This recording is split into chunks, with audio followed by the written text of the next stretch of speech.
Welcome back to our personal financial management series. My name is Jacqueline Bijira Nwamanya. I'm a business coach and an IFC certified trainer.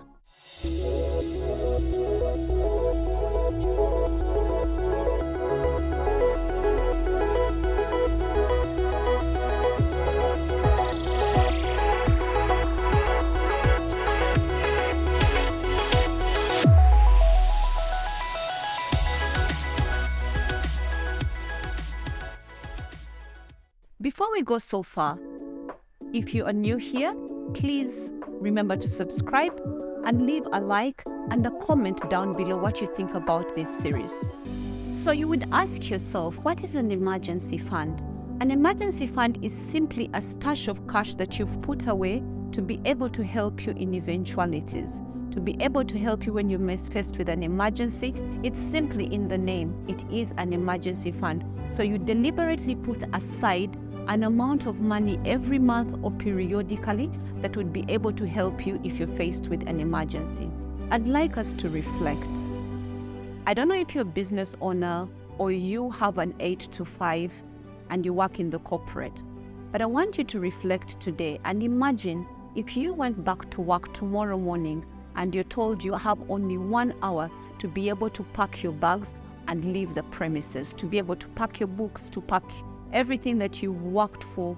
You've come to work and you expect that it's a normal day and you're told, oh, this is your last day and we're giving you 1 hour to get out of the building. What would happen to your life then?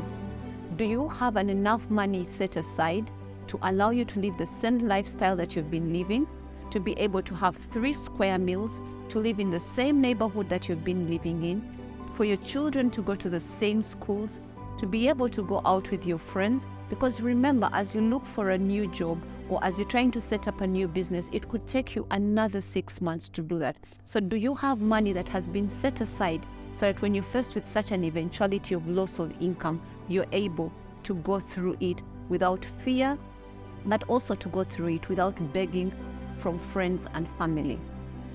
So why then do we need an emergency fund? We need an emergency fund because it gives us peace of mind, but it's also a financial nest egg.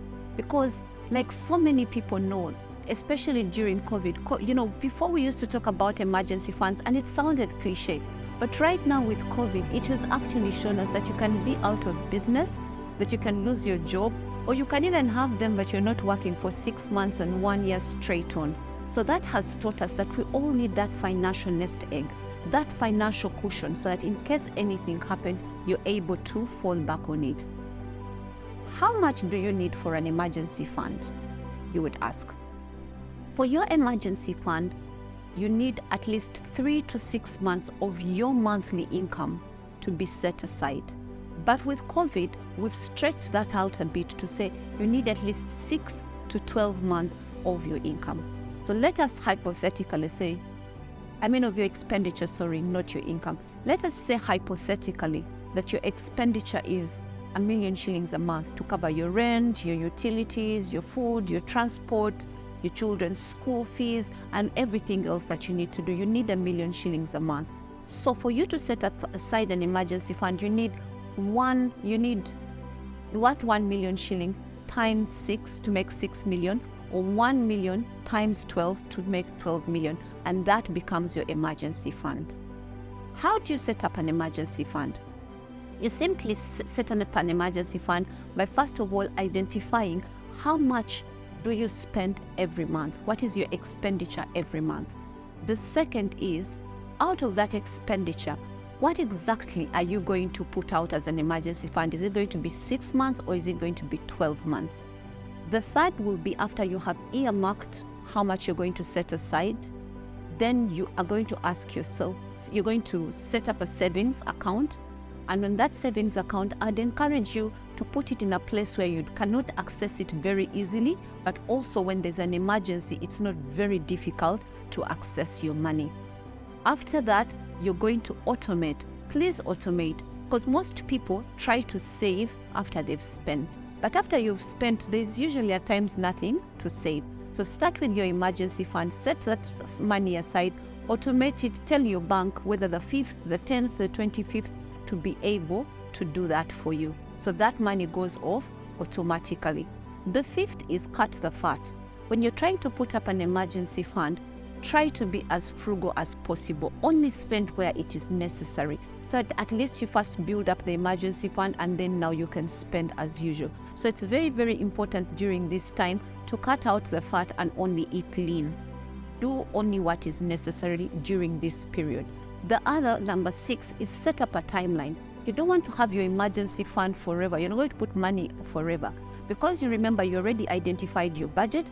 You already identified how much you're going to put aside. For example, you say you're going to put aside 200,000 a month, and you need to put aside 6 million. So what does that ideally mean for you?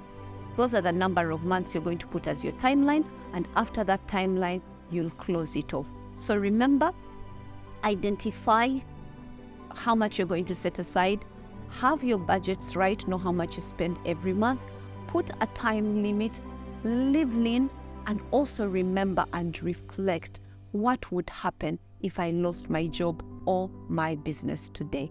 It's very, very important to start an emergency fund.